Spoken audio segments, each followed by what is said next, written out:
Good evening and welcome. My name is Maria Belias. I'm the Executive Director for Leadership DeKalb, and I want to welcome you to our board service seminar this evening. This is an event that we've been doing since 2018 to help individuals who may be looking to serve on the board of directors of a nonprofit organization, or for nonprofit leaders who are looking to develop their board. Our event is sponsored this evening by Brown and Caldwell, and with us from Brown and Caldwell is Reggie Piegler, who's also our board chair. Reggie, would you like to say a few words? Sure. I'd like to say welcome, everyone. We're excited to have you this evening. This is really an exciting time when it comes to being able to give back and serve. And so we're happy to have you. It's a big part of our strategy, actually, to focus really on becoming and being that critical influencer in the region. And one of the ways we do that is to actually have our members give of their time in service to boards.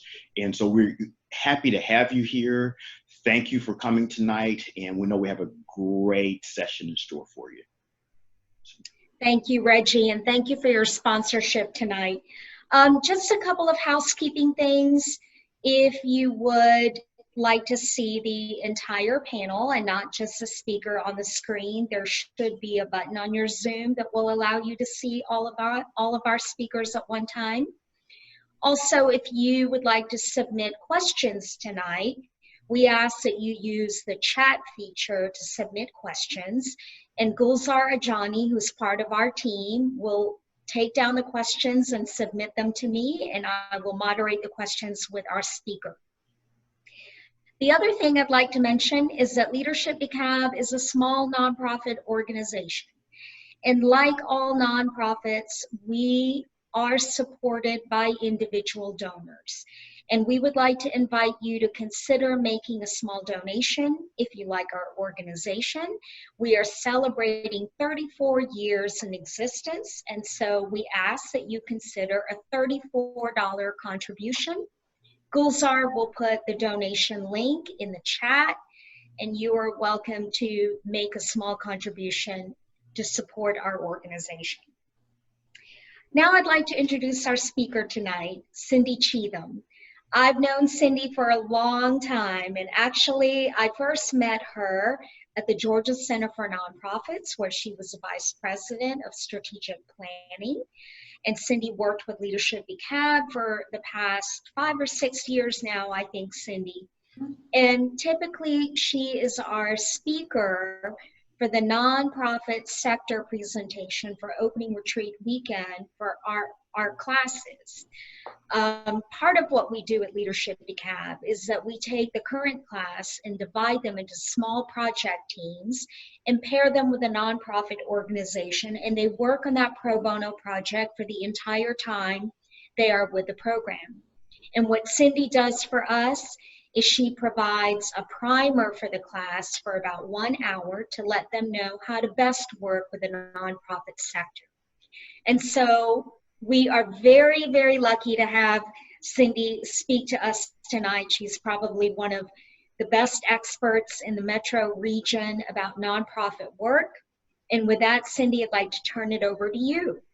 Thank you. It's a pleasure to have the opportunity to work with Leadership DeKalb. I'm a big fan. Obviously, leadership is so critical and critical more than ever. And having been a business leader and a nonprofit leader, I love the combination of kind of putting people with diverse experience to work for good. So thank you for having me. What I'm going to do tonight, if I can get my Roby's pulling up my presentation, is I will share. First of all, I want to get a sense of the audience. I always love, and I would love to meet you. I hope I get to meet many of you in person soon or in the future. I would like to ask some of you we're going to have a poll to start out to understand what kind of experience, if any, you have serving on a nonprofit board, as that is going to be the topic. The topic is about why to serve on the board and how to get smart about that. So if you wouldn't mind, get me started with a little bit of engagement, and this will keep us all more attentive and give some valuable information to help me connect with you. So what is your experience with nonprofit boards? If each of you could just address the answer to this question. Check one of those and we'll see what the results turn out to be.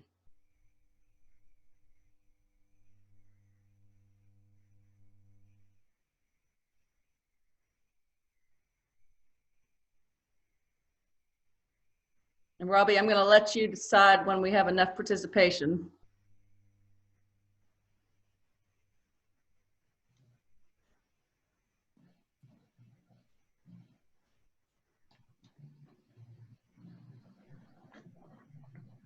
All right, yeah, we have pretty much full participation here. So going over the answers there, we have 0% with no experience, 14% with no experience yet motivated to find an opportunity, 29% have served on a nonprofit board in the past but not currently, 24% are currently serving on a nonprofit board, and 33% served on multiple nonprofit boards. Okay, so we have a diversity of people tonight, and that's great because we have some veterans who we can all learn from, and then we always have to have new folks coming in, and I look forward to engaging with each of you. So Robbie, if you could move on please to get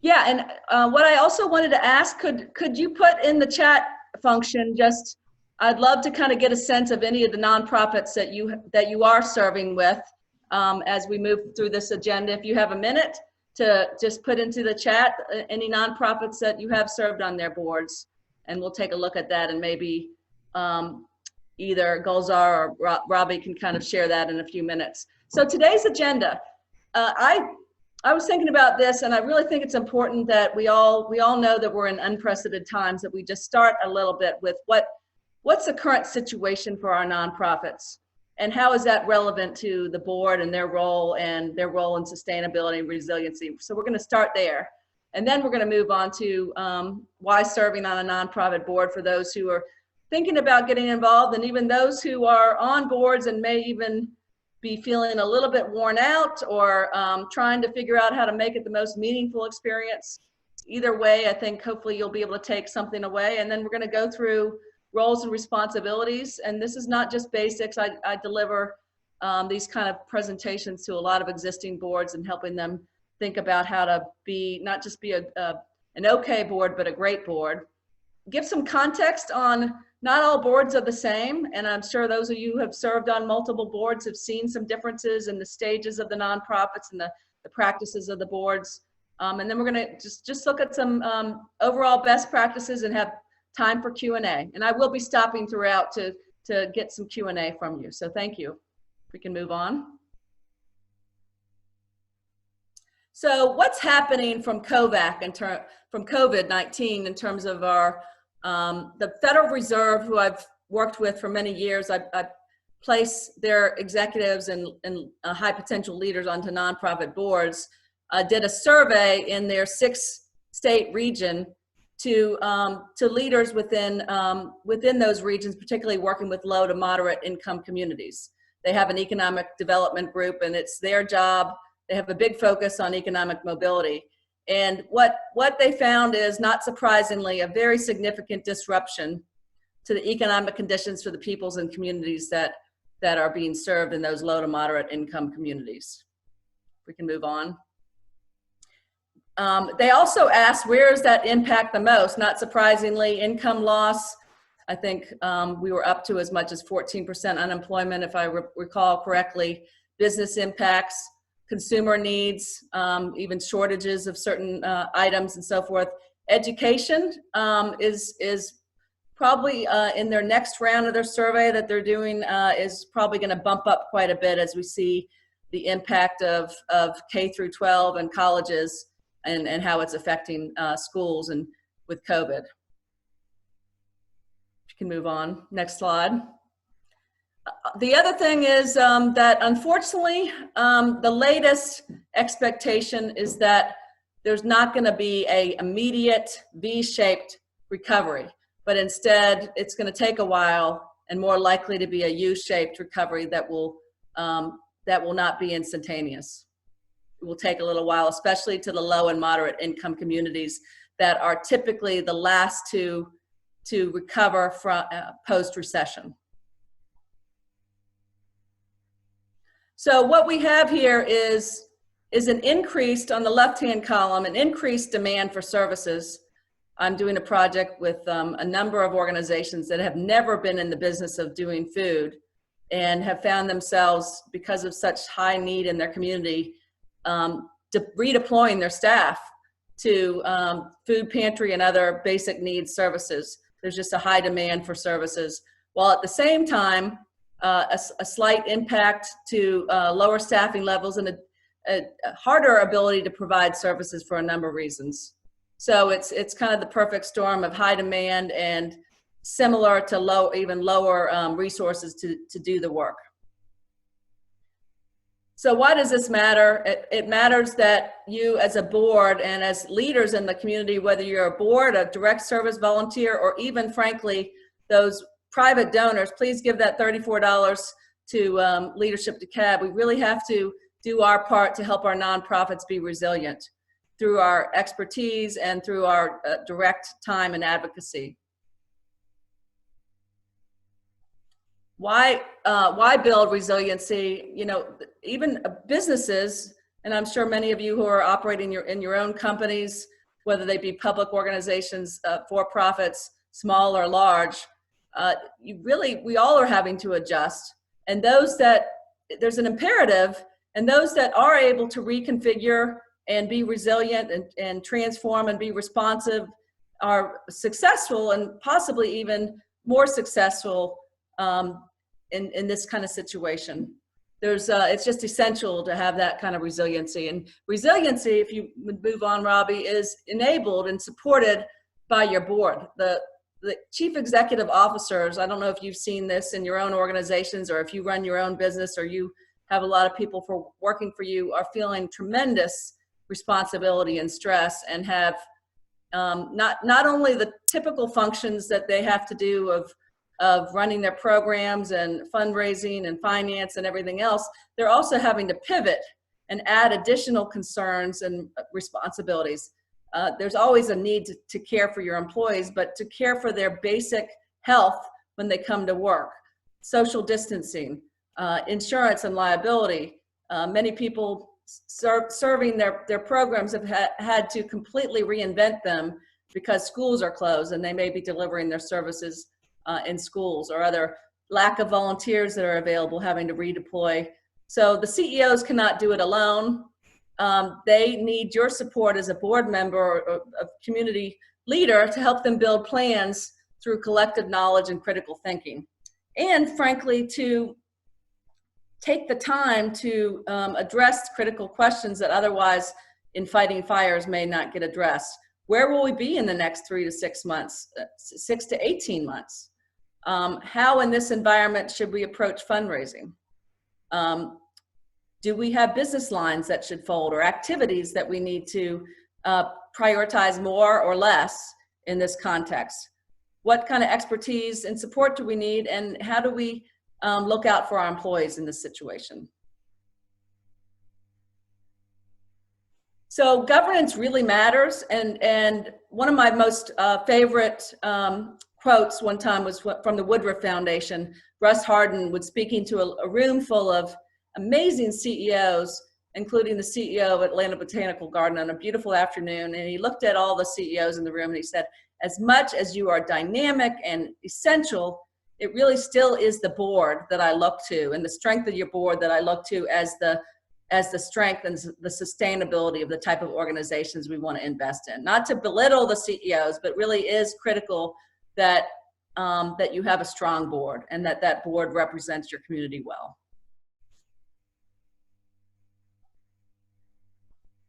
Why do you want to join a nonprofit board? Like anything else, it should be a very thoughtful decision, because it is significant. On average, boards contribute 4 to 6 or more hours, especially if you're a leader of the board, you're an officer. So it's important to be thoughtful about it and to take the role seriously. And they can be personal reasons, and even reasons, practical reasons, and then they can be charitable reasons. These are some of the top ones that were that stood out in surveys of board members. of course, to serve the organization and contribute to its success, to have that sense of impact, to be helpful to others, to contribute.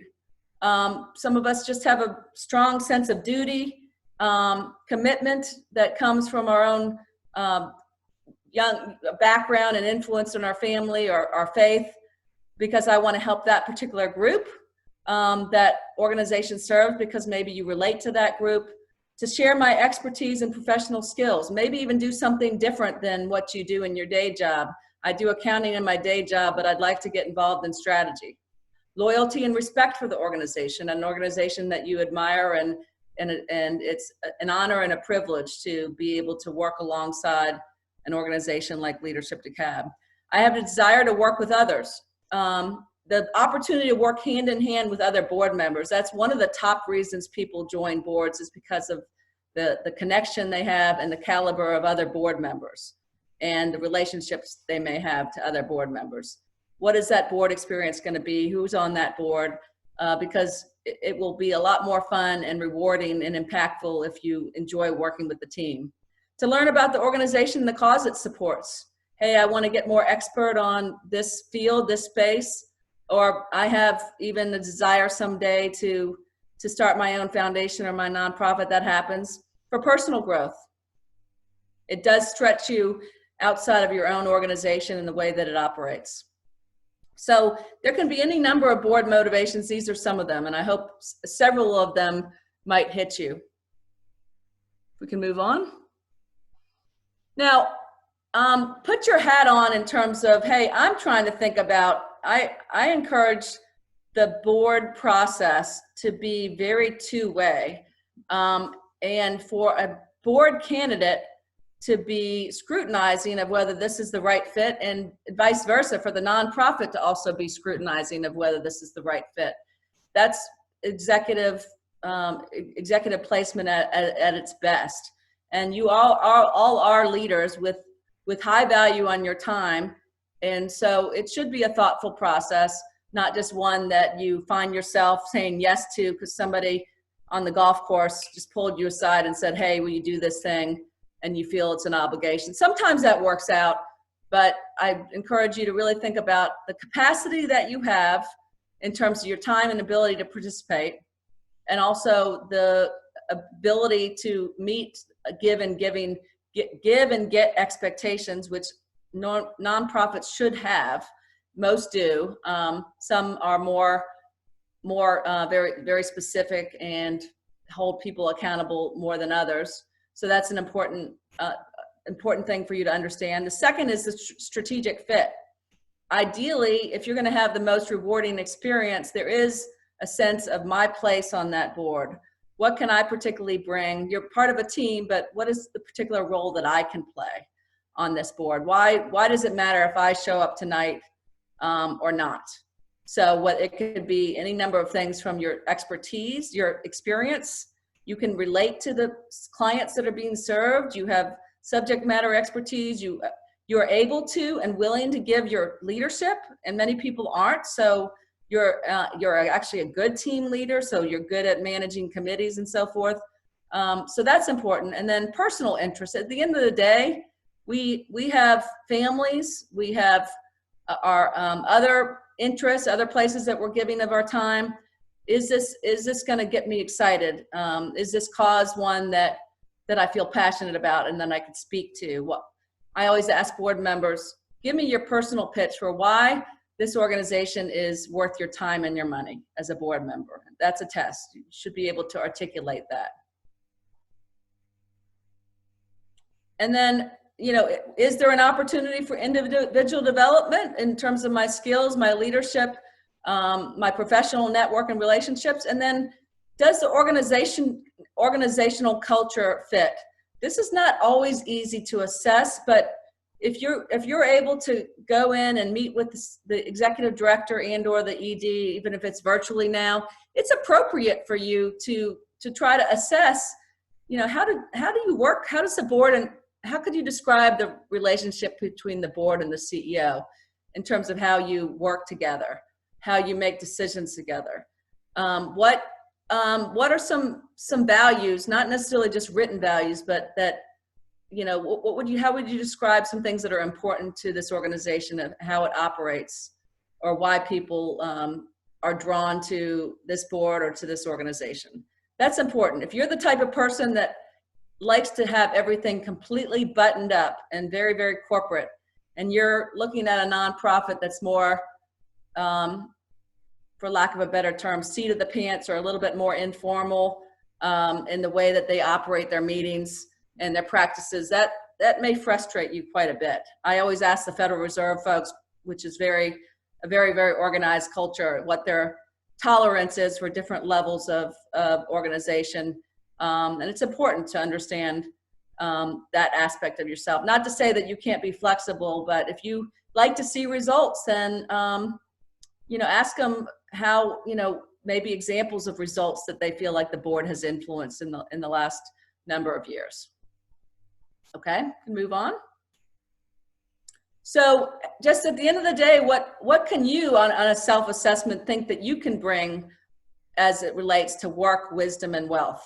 One of my favorite executives at the Federal Reserve, he always says that the bank doesn't have a big foundation. He doesn't necessarily make, you know, the CEO level money. He makes decent money, but he can't give giant checks. But he can give his time as a leader, and he can give his wisdom. So he's risen, the 2 boards that he joined, that I placed him on, he's become the chair of both, starting out with committee leadership roles, and been able to do 2 boards at once, which I don't necessarily recommend, but that's just his philosophy. Is he wants to contribute, and he feels like that's his special calling. What is it that you would like to give and bring? And you know, frankly, not all boards are asking for that up front. And usually the rule is that there's 30% of the board is doing much of the heavy lifting. And it's okay if at the time that you're being asked, you may not immediately be ready to give more. But I do recommend that at some point in your board service that you think about, you know, being intentional about what you can bring. So something else that's important as you think about going on to boards is be careful if an organization is going through a major transition. I'm not saying don't go onto that board because they need leadership, but if there's, for example, a major executive director change, you can expect that there's more work that's going to be taking place. Or if there's a capital campaign underway, you should be told by the board, and if you're not being told, you should ask that you're going to be expected typically to give your annual gift and to give a capital campaign gift. So there's certain things. Has the organization been in the red? And is there any kind of crisis that I should be aware of? And people need to have turnaround people, but just be aware of what's going on in terms of any major organizational context. So what I want to do now is I want to stop and just get any Q&A that you may have around any of what we've talked about. The 2 subjects are the conditions of nonprofits, but particularly maybe the most recent one around why to join a nonprofit board and how to find the right fit. So I'm going to give a few minutes for you to submit some questions.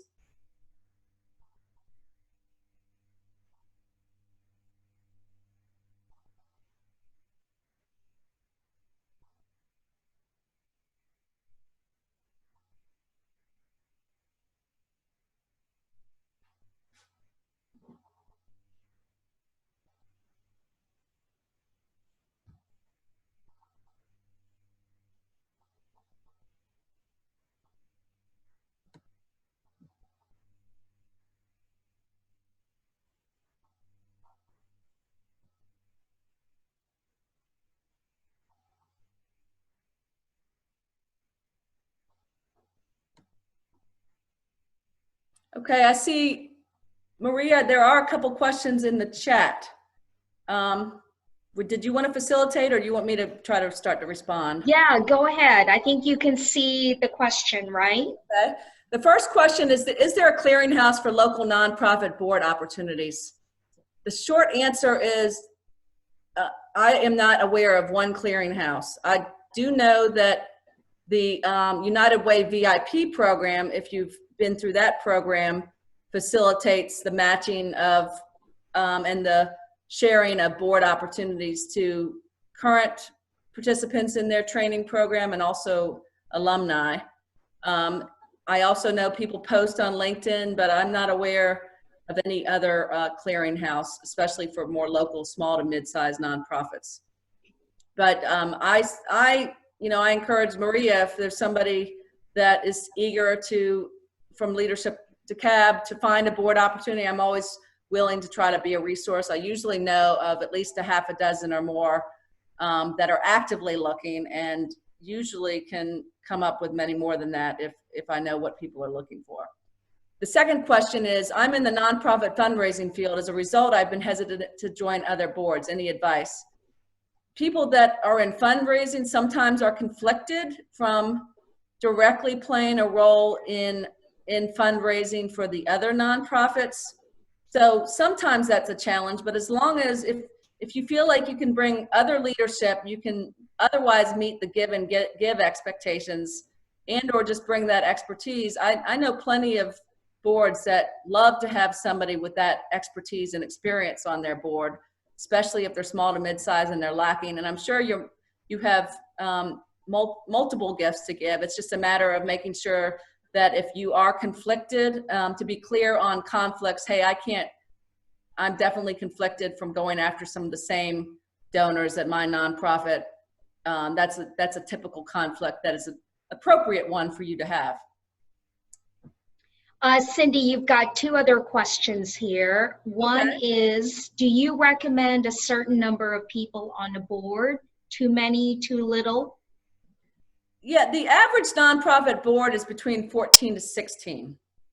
And, I think that is a number that is reasonable to manage. I think the minimum that I recommend is usually 10 to 12, because you just always have people that are out of town and or have life get in the way. And the 14 to 16 allows you to have a couple good working committees, to have enough diversity.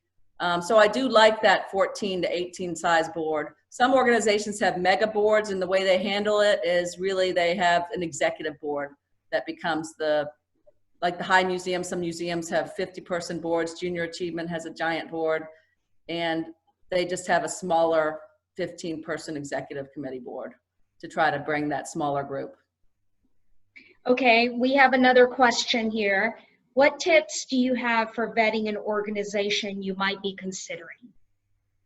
Sure.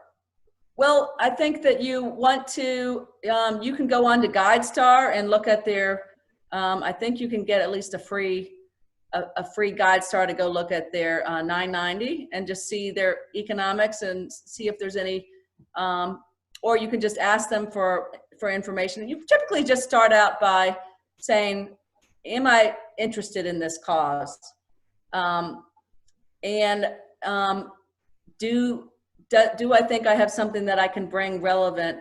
And start to get to know the people. And then as you start to get to know them, they should be willing to share who they are as an organization, their mission experience. They should do the overview and help you get familiar with their organization, their expectations. It's really kind of, it should be a multi-step process of initially seeing if there might be a fit of passion, skill to their needs, to what they're looking for. And then ultimately, is there a fit also of the culture, the relationships, the expectations? So I recommend that boards go through a multi-step process, and so should you, including before you make a decision. It's appropriate for you to ask, is there an organizational brochure? Is there anything going on in the organization, such as is there any particular challenge or major project going on right now that I should just be aware of? That makes sense. Okay. There are two more questions and a comment. Okay. So the comment is that we have Janice Robinson with us tonight, Yay. Who is the director of the VIP program at the United Way. And she is happy to assist any Leadership DeKalb alumni with board opportunities. And if you would like Janice's contact information, you can email me at maria@leadershipdekab.org, and I'd be happy to connect you with Janice. Also, we have a question here. What are the key risks that prospective board members should assess prior to taking an assignment, such as insurance, etc.? Sure. Well, I think it's appropriate to ask if the organization has director and officers insurance. It's not that expensive, and I think it's appropriate to ask that. Also, it's appropriate to ask if where they are just in terms of their life cycle of their policies and procedures. Do they have an up-to-date, good set of HR and/or financial policies? Have they had an audit? I know people, though, that go on to boards, and that is one of the gifts that they bring. You know, the organization is in the process of going from early maturity, early steps on putting its financial house in order, doing maybe just a financial review, and they need that, you know, accountant and/or finance person to help them get prepared for an audit. So I wouldn't necessarily eliminate based on the fact that they may not be as mature or as buttoned up as you would like them to be. But if that's something you want to see in a board, then you probably want to assess whether that's on their strategic plan agenda, whether they do want to improve their financial policies and HR and so forth. Following the law, you know, I know some nonprofits that do end up with payroll issues.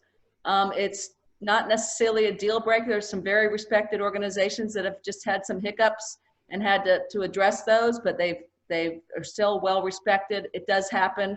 So just, you know, have a good head on your shoulders and just ask people to be honest and forthright, and you should be good. Do you have time for one more before we move on? Sure, let's make this the last one. Okay, any advice if you are serving on a nonprofit board that is not as active as you thought, not meeting often, not working towards goals, etc.? Yeah, I mean, the advice I give is, you know, that happens. I mean, a lot of nonprofit boards are, frankly, and I don't want to sound too critical, but that's one of my passions, is going in and helping nonprofit boards to really get organized, to get focused. Sometimes it just happens because people have depended on the executive director, and that's just the way that they've been operating for so many years, that they don't want to rock the boat. And so the board kind of just defers to the executive director. Sometimes it happens because they've just never had that kind of leadership. Sometimes it happens because they've never had a focused project. So one of my recommendations is to start with at least recommending that, hey, it's a best practice that nonprofits should do board self-assessment. And it's not a judgment on a nonprofit. It's just something that all boards should do every couple of years, and use that as a tool, and just an evaluative tool to say, where are we strong, where are we weak, and use that to say, okay, let's come up with just a couple goals for how to improve our board. And if you have one or two people that are willing to take that on and say, hey, I will be part of board development, then great. And sometimes it has to be, if the chair is not wanting things to change, that can sometimes be tricky. But a lot of times they'll be more than happy and willing to have somebody else step up, as long as you're not trying to point fingers. Because a lot of times it just happens because we just haven't been intentional. Nobody's trying to do bad. You just have to be intentional, and you have to be committed, and you have to go through a process of trying to get a handful of other people that want to step up and commit with you to see that organization and that board start to operate with more strength. I know you wanted that to be the last one, Cindy, but this is a really good one. Do you mind if I ask? Sure, go ahead. In your opinion, how important is it for a board to have term limits? If important, how long should a director serve? Term limits are, I think, really important because, I mean, there are a few organizations that get away with not having them, that can still stay fresh and address critical issues. But term limits are definitely considered a best practice, and there's many foundations here in town that will not give you money if you don't have term limits in place, and or will fund projects on board development to help you to go through that process. There's what I recommend is that you have either 2 or 3 year terms, and up to about 2 terms on average. So up to 4 to 6 years, depending on the nature of your nonprofit and even the willingness of your current leaders to get on, you know, you also have to kind of get people on the 2-year or 3-year cycles to try to manage sometimes shifting people so that when you bring new people on, you don't have everybody transition off. So 2 3-year terms is typically the max that I recommend. Renewable, not automatic, but renewable, that there should be a process of renewing board terms. And there are ways that you can just basically put in your bylaws that people just have to go off for 1 year. And if somebody's outstanding, they can be voted back on. So that's one way to handle it. The other thing that you can do is have honorary board members, ways that you can honor longtime members and or put them on advisory board members to recognize and try to transition people very actively to handle people that really do want to, especially people that either that have written big checks. You know, there's situations that are kind of tricky and sensitive sometimes to handle, but I have not seen organizations not be able to figure out how to handle that if they just go about it in a sensitive way. Great. I think those are all the questions for now. Okay, excellent. Thank you everybody for your participation. I wish I could see you all so I could engage directly. Okay, so I'm not gonna, it sounds like we have a fairly experienced group, so I'm gonna move through this relatively quickly. If anybody wants to, I don't think there's a way to put your hand up, but if I'm going way too quickly, kind of put something in the chat and I'll have Maria or somebody. But I do wanna not take for granted a little bit of board primer, especially even if you've been on a board, you may or may not have been through formal board training. If you have, it may have been many years. So really, at the high level, your role as a board member is to be a steward. You're not day-to-day management unless you're an all volunteer-led organization, which sometimes does happen. If you have a staff, you're not day-to-day management, but stewardship of the affairs of the organization, which does require active participation to do it well. You ensure that the organization is operated for a charitable public purpose and not for a private benefit, and that the assets are held in trust to be applied to the charitable mission. This is a legal responsibility, which we'll review if you can go forward, Robbie. One of the most important jobs is keeping the resources and efforts focused on the mission. So this does sometimes become tricky for nonprofits, and frankly, it is harder in nonprofit than business in many cases, in most cases, to evaluate success, because a lot of the work of nonprofits is very difficult, hard to define, and you know, how do you kind of put down your point of accountability? There is a whole practice and a science around that, and we're going to address that a little bit later, but it's not as necessarily simple or straightforward as a profit and loss as a business entity, but that should be an important focus. How do we know we're successful? You can move on, Robbie.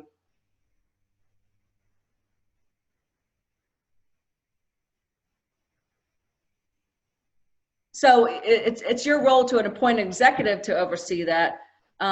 So a related function is to set their compensation, which should be reasonable, and to oversee that person's work, but also equally to support that person's work. Your job is both to hire and evaluate the executive, but also to support them and help them be successful and find that right balance.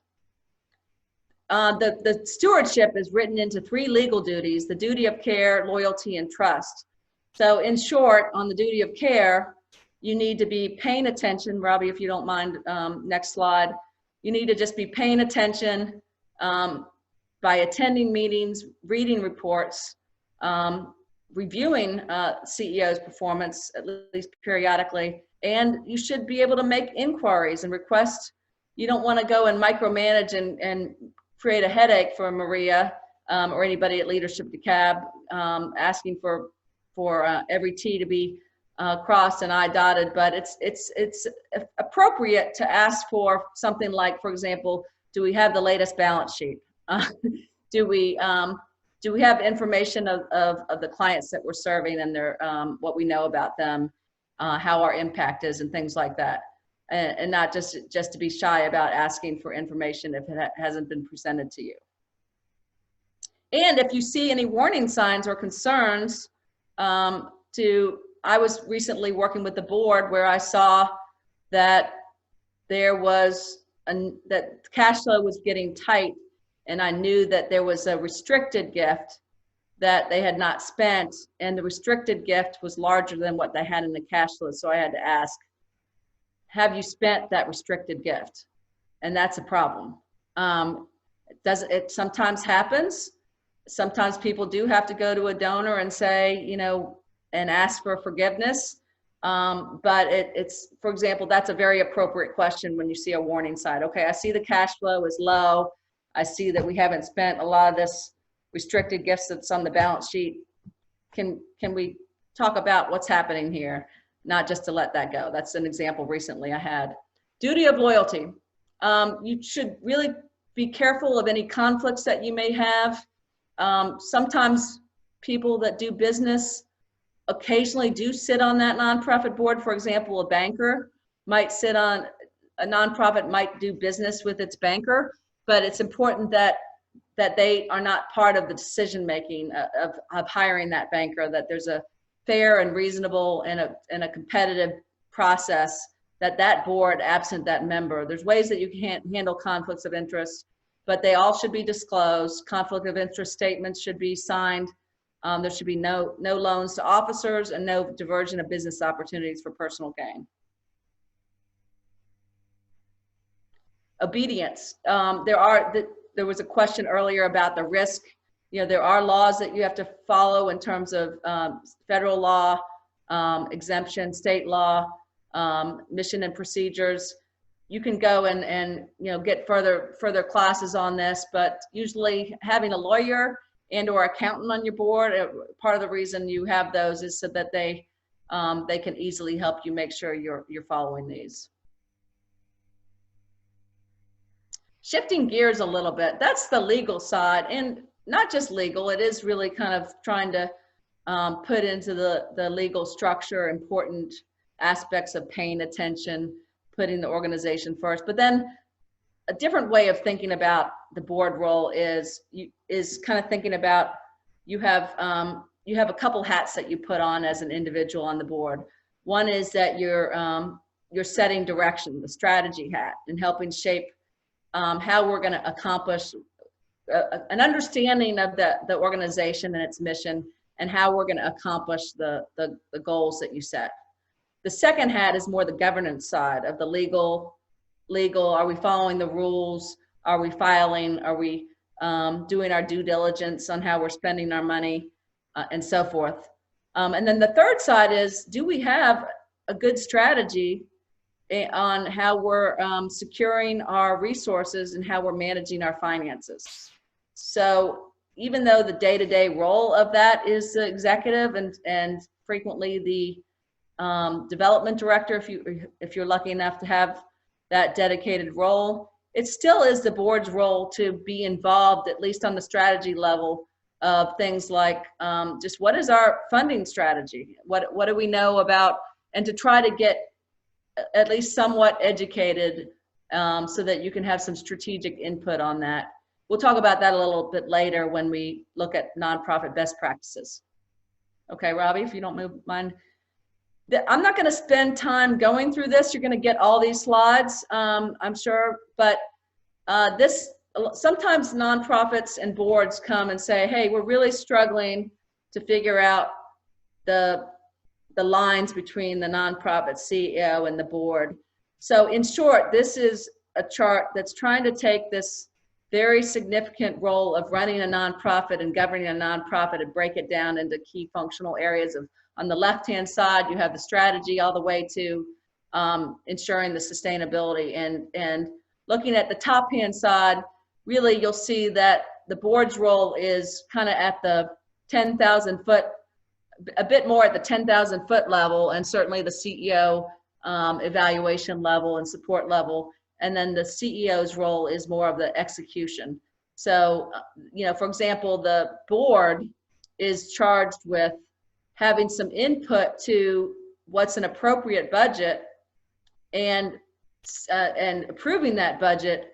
And then within those bounds of the budget, the CEO is charged with managing within that budget. And if there's a need for an exception, bringing that exception, and in some cases, amending that budget. But it's typically that the CEO is then given the authority to operate within that budget. That's just an example of the differentiation of duties. So if we can move on. The other piece that I think is really important is nonprofit boards do evolve, just like, you know, organizations evolve. Any organization that you've been a part of that you might have started out when it was a 2-person organization or a 5-person organization, and now it's 200. The systems change, the people change, the structure changes. So I think this is helpful also to just think about in terms of where your board might be and what its strengths and or where it might need to evolve. The one stage of a nonprofit board is what we call the organizing board of volunteers. And this comes from the National Center for Nonprofit Boards, 3 stages in a nonprofit's board life cycle. So that typically is an organization that's founded by volunteers, and those volunteers have a pretty strong commitment to the organization. They have a lot of their own passion and self and identity in that, and they're now moving toward selecting the leader and leading boards formed by volunteers who have to then mutually develop an organization. And that can sometimes be a transition that's difficult to get that first executive director that works well with that board, but it's an important step. And then another type of board is more the volunteer governing board, where there's an established board, there's an established executive. They're assuming responsibility for the board is assuming responsibility for organization's well-being. Together with the executive director, they're developing a shared vision and plan. Clearly, the day-to-day leadership is in the hands of an ED. The board is more diverse and starts to require committees, whereas in the stage 1, typically the board would be really kind of hands-on. There might be somebody who's a marketing person that's a board member, for example, doing the work. In the stage of the volunteer governing board, you're typically starting to put committees together that then have a staff member that supports that committee to play its role. So it's more formal in the volunteering governing board, and there's a lot of cultivation and nurturing that's needed by the executive director to tap that governing board's skill and experience. So moving on, the final stage of a institutional board would be more like the High Museum Board, generally larger and higher capacity, and with a lot of focus traditionally on fundraising and financial giving. And typically, if they're super large, there might be an executive committee, the 15 people executive committee of a 50-person board. Goals, targets, expectations, accountabilities are driven through board planning, committee work.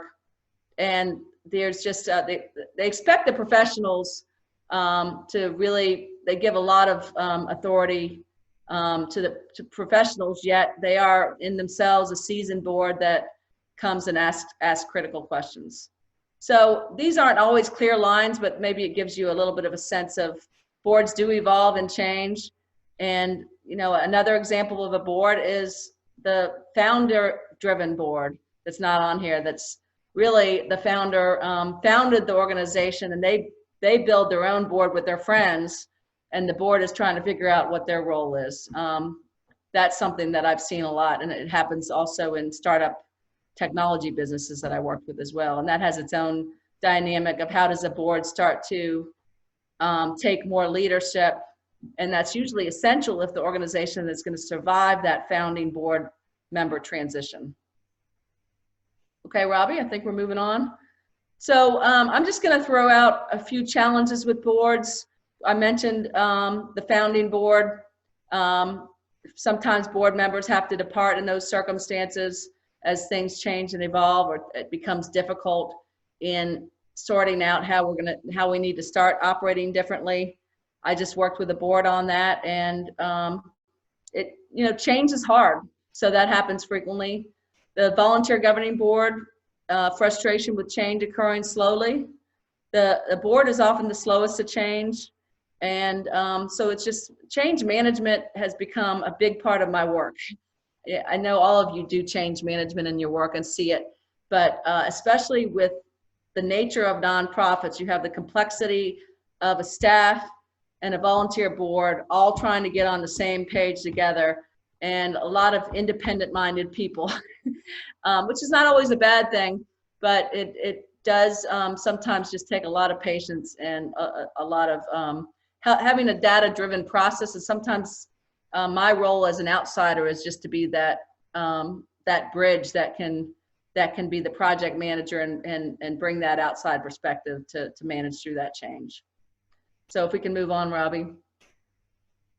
So this is just a quick poll that we're going to give here, because I'm curious whether or not you have experience with a founding, a volunteer governing, or an institutional board. Maybe just think about the one that you, those of you who are serving on boards today that are serving, I don't know if you can put 2 in if you're serving on 2 boards, but just choose one if you're on 2 different boards. So let me know what type of board you would assess that to be.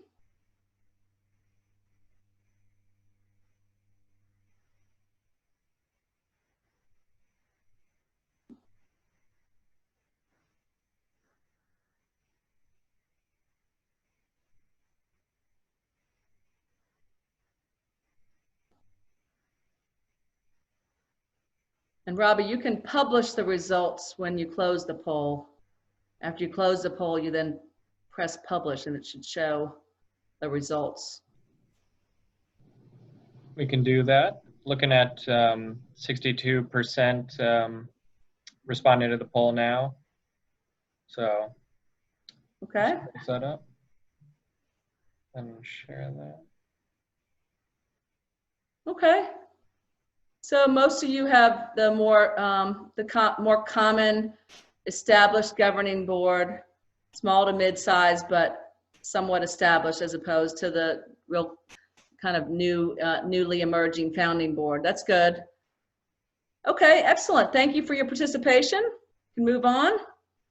So I'm going to stop here now and take some questions on the issues and the discussion around the role of the board, or some of the issues of the stage of boards that might have prompted any questions that you may have for me at this time. And if we don't have questions, we can move on.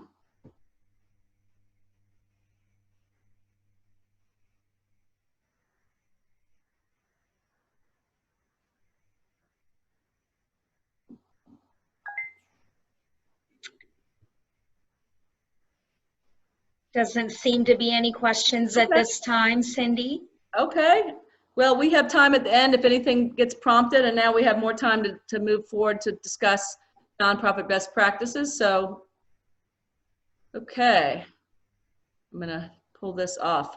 If you don't mind moving on now, we're going to kind of address some key issues around. We're going to shift gears a little bit toward, we talked about why to join a board, what your roles and responsibilities. Now what I want to do is kind of give you some sharing of expertise around whether you're on a board today or thinking about being a board. What are some important best practices in terms of key questions to ask? How do we understand nonprofit strategy, keys to success with nonprofit finance, and so that you can start to get smart as a board member. So I know this sounds simple, but one of the most important questions, and frankly a hard question, but one that you probably won't get a perfect answer to ever in a nonprofit board, but an important endeavor is to ask the question, what does success look like? And what I mean by that is, why is that important, is that you really are being the steward of a mission to get results. Now, those results are not all easy to quantify frequently. They can be attitudes change, they can be, but you want to try to be really accountable to what you can achieve as an organization, and then designing the organization appropriate to that. We'll get to that in a minute. The other important question is, are we staying within our lanes, or are we doing mission creep because we're chasing the latest government RFP or the latest RFP, just chasing money? Or are we actually, a lot of nonprofits, when they really do a good planning process, they say, all of a sudden, I actually have a roadmap that I feel confident that I can actually go and secure resources because I know why I need them and for what end. If you're doing mission creep and just chasing, it usually means that you don't really have a solid roadmap that you've created, because people can go out and secure resources and not just chase money. How is our theory of change informing our strategy? How are we evaluating our performance? And do we have the right people and resources to drive our organization? These are some of the key questions, according to McKinsey, and ones that I think are really important at a very high level. We can move on. What is nonprofit strategy? Those of you who do strategic planning in business, you think about who's our customer, what's our product, what's our market, what's our geography, what's our secret sauce or our critical nature. In nonprofit, components of strategy are starting with, and some of those things matter. What are our competencies and so forth? And I do encourage people to use some of the same practices there, but mission usually starts with, why do we exist in the first place? What are we trying to accomplish? What is our mission, and how do we understand that mission? That's kind of considered, and this is Bridgespan, which is a nonprofit consultancy that was spun out of my former Bain consulting peer that I worked for, and they've done a very robust program for nonprofit leaders here in Atlanta, and this is their methodology that I borrowed. The second question is, how do you make impact happen? Okay, if this is our impact, we're trying to get kids to college success. How do you make impact happen? Well, we have this intensive program that we do every summer at Westminster schools. We have them come. Our goal is to get them to come every summer to have high retention so that they can get on grade level, they can get support with their mentoring, they can get support with their FAFSA. That's just an example. What services do you want to provide? I just named some of those services. The educational, the summer education that kind of covers the gap of these kids, helps them get to grade level, the mentoring, the coaching, the assistance with their college applications and so forth. That's the program and services. What are programs and services do we need to have in order to accomplish our theory? And then what skills, staffing structures, and systems do we need to be able to do that well? If you're trying to do a very complex service that has a lot of pieces to it, do you have any information management system? A lot of organizations are using Salesforce now to really track their program activities, program outcomes, clients, and so forth. How are we managing that? Do we have the right competencies of our staff and or our volunteers and the training that's needed to help them accomplish those impacts? And then the economics.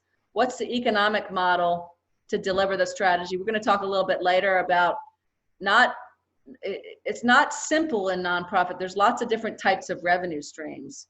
And there are what we call nonprofit business models. What's the business model that we've traditionally had as an organization, and what do we think are the opportunities, the most feasible opportunities to expand and extend? A lot of people talk about nonprofit diversification, and it is helpful to have diversification. In this pandemic, I know several nonprofits that surprisingly had most of their income come from fees that they charged, and because their organization was shut down because people don't want to come into a physical facility and pay fees, they were actually hit harder than organizations that did have a variety of so diversification does matter. You don't want to ideally have more than 40 to 50% in just one type of income stream. And then how do you know you're achieving the desired results? That's really nonprofit strategy. It's not just, now a typical strategic plan just does set goals, but the organization as a whole has to have these pieces in order to accomplish the strategy. Okay, now we're going to talk a little bit about, unlike businesses that generate cash and spit out cash flow to be able to fund their business, nonprofits do have to think about their funding model, and they ideally need to think about it at the time they're setting their goals, because I really recommend that plans are also plans that are backed up by implementation plans that are feasible. Otherwise, it becomes just a vision and an aspiration that's not grounded, and people can just put it on the shelf and start to just act without an intention. So really understanding your funding model and building that funding plan is critical. So if we can move on to the next slide, please. A lot of board members, when they first go on, there's kind of a common myth that, hey, I just need to have Coca-Cola on my board, or hey, I just need to have Home Depot on my board. And that's not a bad thing, but the truth is that corporate giving is this tiniest slice of philanthropic giving. It's only 5%. The predominant giving that fuels nonprofits as a whole, and of course this can vary by the nonprofit, is the individual gift. And the individual gift is the most resilient typically during recessions. Corporations in the last recession were the ones that were hit the hardest. Now that was excluding public revenue and income generation, that was just philanthropic giving. Public dollars and income generation are also very significant components of nonprofit revenue. So it's not just philanthropic giving. Nonprofits can access state, local, city, federal, depending on the type of nonprofit. And those are sometimes more rigorous to compete with, and require more ability for a nonprofit to be able to withstand that rigor. And they can also certainly generate income. The predominant amount of charitable revenue goes to religious and education organizations. So that's that big pie. The biggest slice of those pies went to religion and education. Funding model.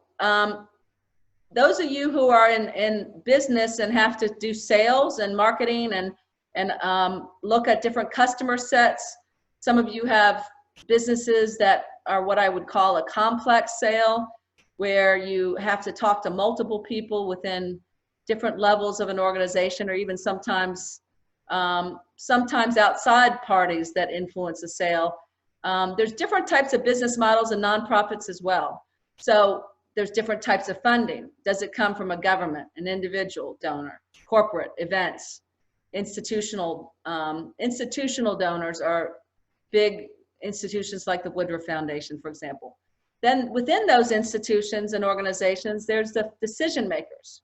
Is the decision maker the administrator, the program officer, or is it a combination? And many times you have people that can, just like in sales, you have somebody who can say no, or somebody who can say yes, somebody who can be an influencer. So typically understanding that dynamic with your business model. And then motivation, trying to find the right natural match of a nonprofit's mission to the either altruistic or collective interest of that nonprofit. Businesses, corporations are increasingly very, very focused on trying to get direct benefit to match their business. For example, Coca-Cola made a big commitment to water, and Home Depot made a big commitment to veterans.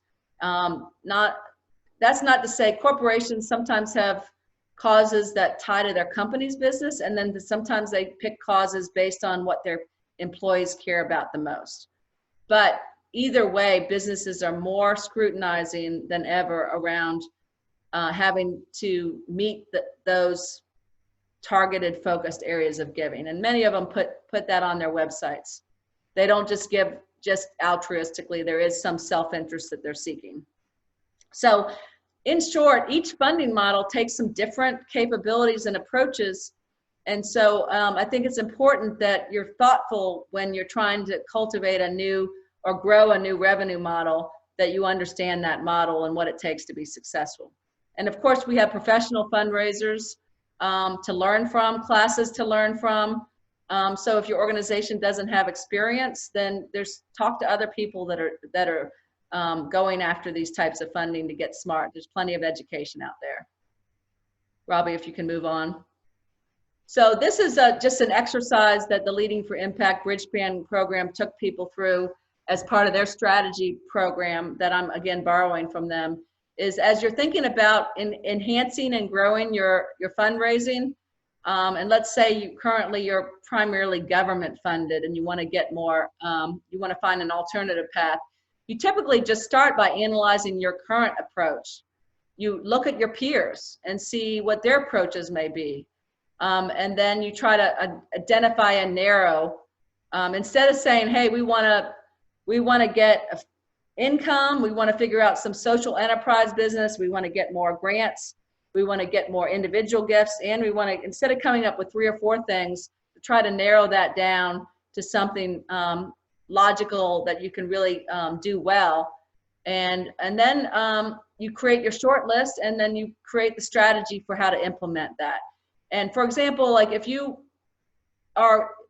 had individual gifts, for example, and you're starting to get some larger individual gifts, say your organization has 10 or 15 $500 and $1,000 gifts that really have just come from regular annual fundraising, you may, for example, want to start a major gifts program that starts to cultivate. It's an intentional, it's kind of a new approach, a more intensive approach to getting individual gifts through a major gifts program, to start to put in place and even name different giving levels, the $1,000, the $5,000. That's an example of building from something that you're already doing, but seeing an opportunity that maybe you already have a capability in. Not starting and saying, hey, we're going to go after 50,000, but starting within you're starting to see $500 to $1,000 gifts and 5,000. Start with that and try to build from that. That's just an example of an organization. And I've seen many organizations do good projects where they do put together a major gifts effort, for example. And then an implementation plan that says we're going to try to secure X number of major gifts, and each of our board members is going to come up with 10 names. That's how you put it into practice, as an example. We talked earlier about funding models. How many of you have heard, I can't really get you to respond through this webinar format, but Heartfelt Connector, Cure Childhood Cancer here in town. Most cancer organizations or kids organizations, kids that have any number of hard situations in life, can just tug at your heart.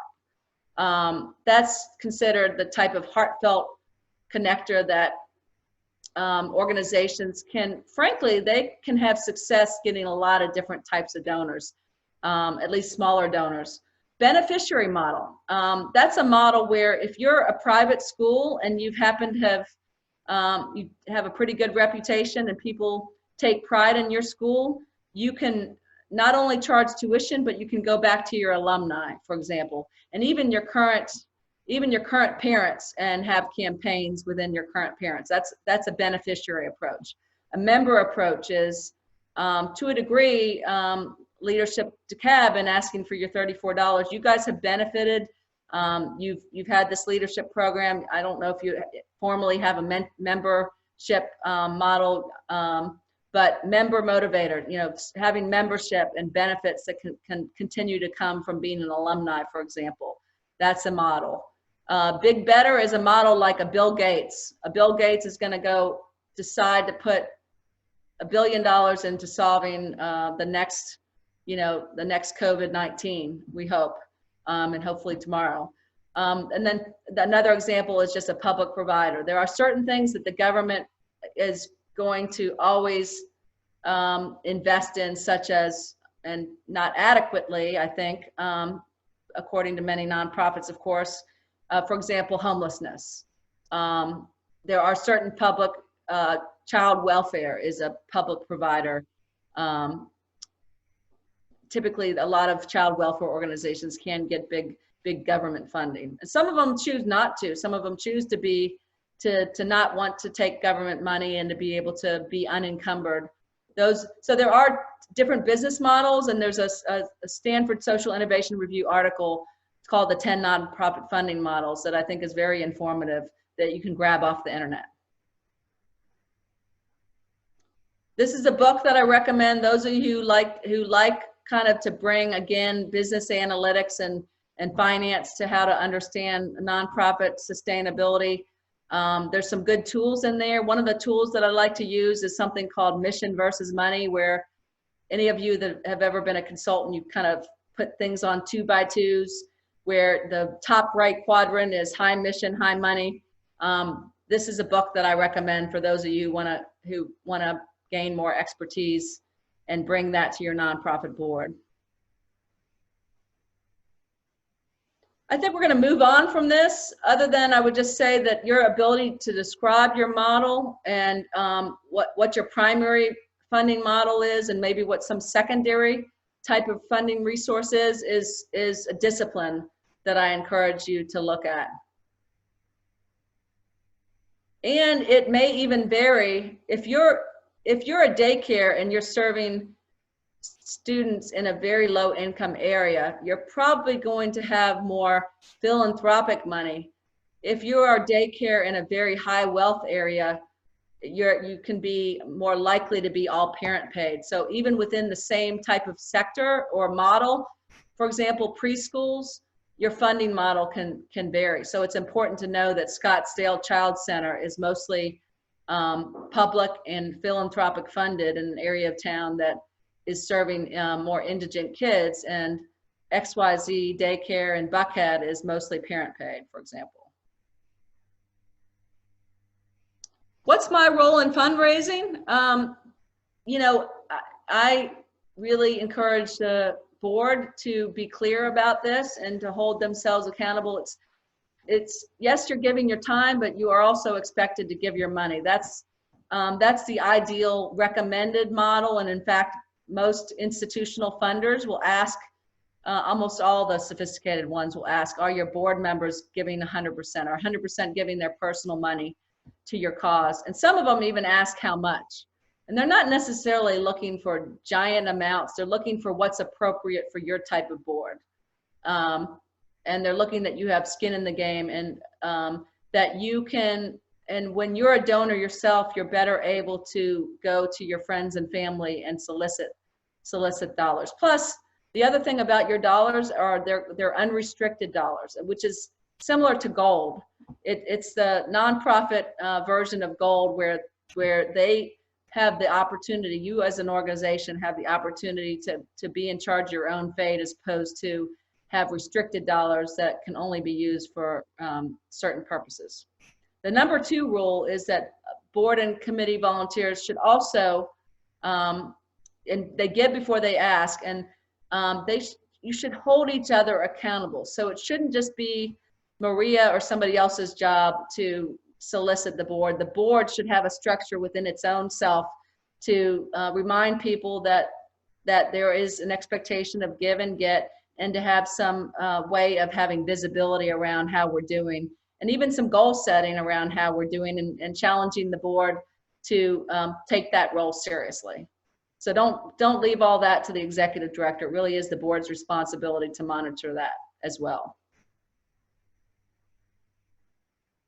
So you can also add value and contribute a lot by, today in a session with board members and nonprofits, I asked them, how much do you as a nonprofit leader want to have the board members' money or the connections to donors? Connections are very, very valuable.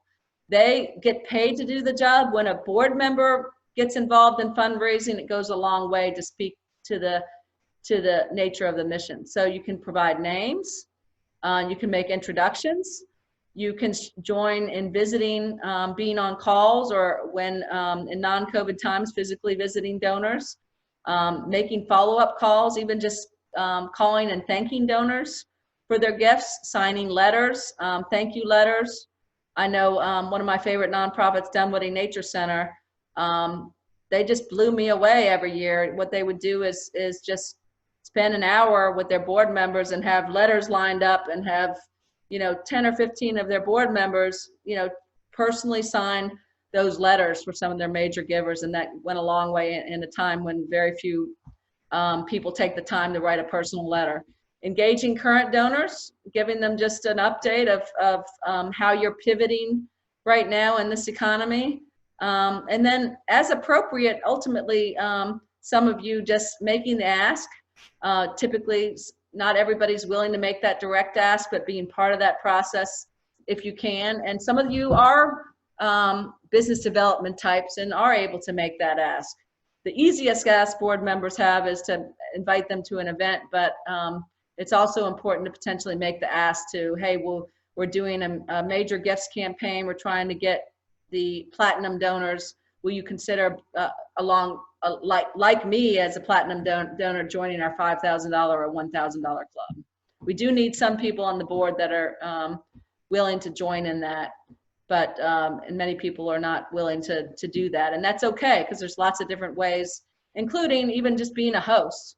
Are you willing? Do you have a home or access to a facility that you can offer for an event or to host a fundraising event? Okay, Robbie. There's a lot of reasons people give. I'm not going to go through all that, but you really, in asking people in the appropriate way and first sharing your own passion for the cause, you're basically giving people an opportunity. You're not pushing something. When you do it well and you think about your reasons for giving, there's a lot of reasons that are powerful for why people give. And I encourage you, if you're really, really shy about getting involved, and this just gives you heartburn thinking about getting involved in fundraising, to consider reading this book, The Art of the Ask. So really, essentially what Laura Frederick says is when you ask others for money, you're not asking them to give something up. You're giving them the opportunity to invest in your organization and to feel good when done well. I'm going to pause there, even though I didn't formally have a Q&A. Do we have anybody, just in case, because I think just a good time to pause? Well, I just want to draw your attention to the time, Cindy. Yeah. We've only got like 11 minutes left. Sure. We're getting toward the end, but just any questions about fundraising or strategy? If not, I'll just keep moving on and we can round up any questions at the end.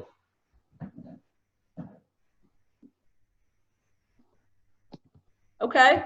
Now I'm going to just address finance a little bit as continued part of this learning. It's obvious that it should be obvious that finance is important more than ever. I mean, close to 40 or 50% of nonprofits have less than 1 month of cash in the bank right now. So really paying close attention not only to the balance sheet and the income statement, but the cash flow is a critical role of board members. So if you can move on to the next slide here, or I guess it's going to build. Go ahead and build the whole slide if you wouldn't mind. So what you want to do as a board member is try to analyze where you've been, where you are, where you're going through budgeting and strategic planning, and to identify how you get there. Money from your operations, money from donations, money from investments, and in some cases, some nonprofits are able to borrow. Obviously, many nonprofits recently did the payroll protection program, which we hope will be fully forgiven. That's the current expectation. I've heard that maybe as any loans that were below 150,000, but we'll see. So that's the role. Who needs financial information? You're gonna have to build this, I think. You need it for your internal users, your board members. I recommend that there is some part of your orientation where you actually take time with your new board members to help them not only present the balance sheet, the income statement, and so forth, but to try to help them understand some of the key drivers of your income and some of the key drivers of your expenses. Your executive management needs to understand and appreciate a good, transparent organization is also clear on what is the role of program managers, for example, in their own budgeting and or understanding the economics of an organization. And then middle management and employees. External users, certainly banks, loans need to know that you kind of run your books well, the government, and those who donate, and the general public. So there's a lot of need for this financial information to be available for internal and external users.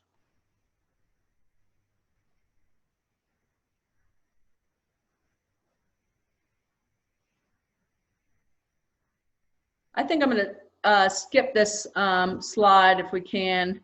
We already talked about balance sheet, income statement, cash flow. Why don't we move on? Because these are just some tips. You want to try to look at comparable information, ideally, years past, and variance reports. Setting up reports is emerging organizations that are just brand new and or small.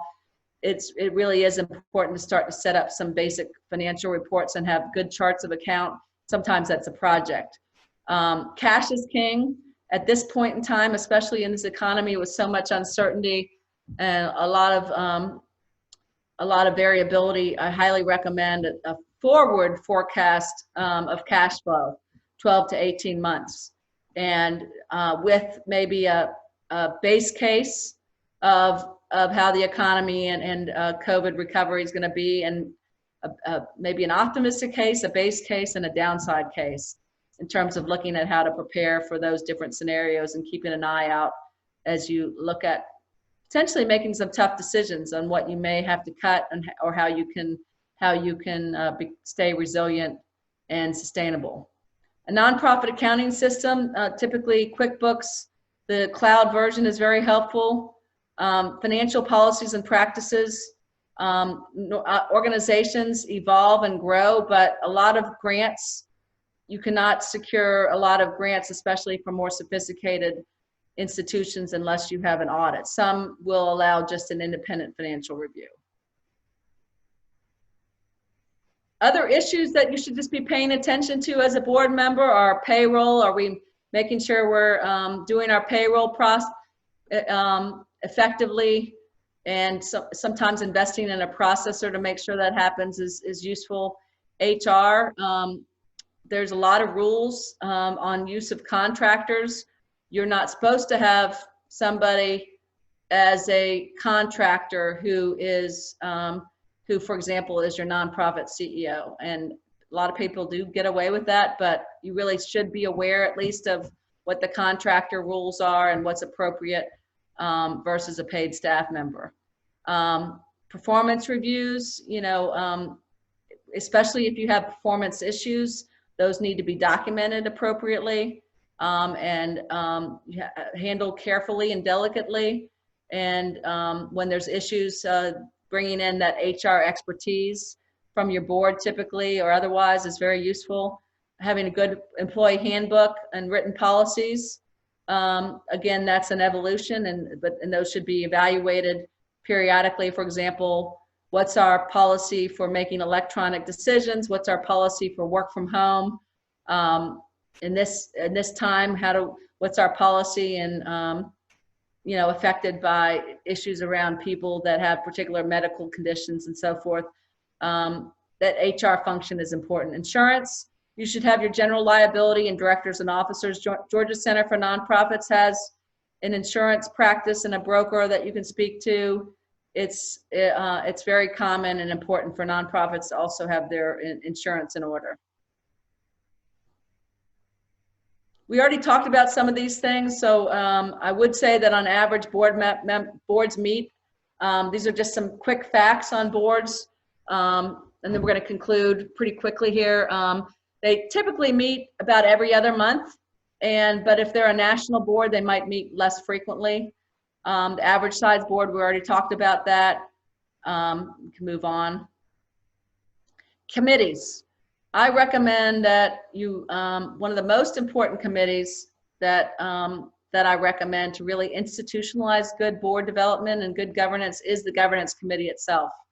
Finance, fundraising. Less common and frankly, sometimes quite difficult are the program and marketing, because it's really hard to sort out between a board member's role and and a staff member's role in those functions that are every day. So really my goal in helping you today is for you to become and be influencing an exceptional board. And so, you know, those are the responsibilities and so forth, and some of the key questions to be exceptional, but there's also practices in terms of culture and dynamics of exceptional boards. And so I hope that in today's training, one of the key things that that may sound obvious is just to, at the end of a long day, to kind of try to refresh yourself, get some refreshed energy so that you can really just pay attention and bring your best self to your board. It's sometimes hard, but a board, it is tough to always be at your best, but try to be intentional with that as much as you can, and recognize if you're not, and or if it's not the right time and you need to roll off a board, if you just can't give it time and attention. Sometimes there's ways that you can just become a donor. You can stay involved in one project on the side, and if you're up for your second term and you're just not able to give that, think about that hard, because your practices,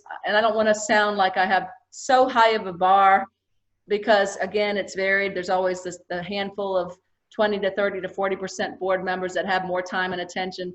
But if you really are not able to give much at all and you bring low energy, it can drag the board down. So I just always challenge people to be thoughtful about that and to be real with one another and to be intentional. Robbie, if you want to move on. So, I mean, at the end of the day, you know, exceptional people are people that want to make a difference and get important things done. It's not dissimilar for boards. We want to get good results.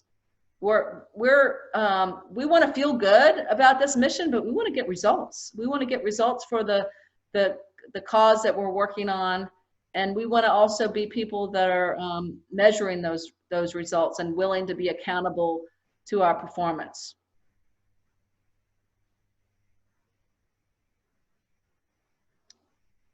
And there are cycles where sometimes you may go on to a dysfunctional or somewhat functional board, and hopefully through your governance leadership, help that organization provide leadership structure, training, accountability that helps you become exceptional. So that's my challenge is, and if you're in this dysfunctional or semi-functional place, you're not alone. I work with a lot of organizations, and the good news is sometimes just by being intentional about where we are and where we need to go and naming it, we can make some good progress. Setting a few goals for how we're going to try to strengthen our board can make a big difference. These are practices, not surprisingly, around just the practices of good governing boards and being intentional, learning, revitalizing. That's why term limits are important, so that you bring fresh new people and thinking to the board, transparency, a culture of inquiry. These are a lot of the same things that you would have in the best culture of businesses as well. So don't ignore the cultural side of are we able to ask critical questions on our board, or are we kind of do we feel like we're stepping on nails if we ask any questions?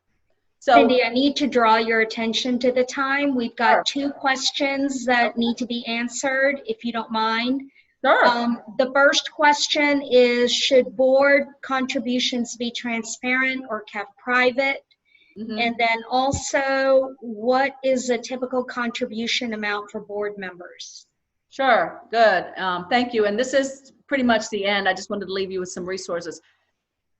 You know, board individual dollars and levels of gifts, if somebody wants it to be kept private, is certainly appropriate, and generally board members do. But if they have giving levels and people want to be associated with that giving level, then you can't have it both ways, right? You know, if you want to be recognized on the annual report as being a $1,000 giver, so if you want to be held confidential, then it's appropriate to ask your nonprofit to do that. In terms of giving amounts, it really varies. There are some boards, frankly, that don't specify. And that may not be because there's not big donations being made.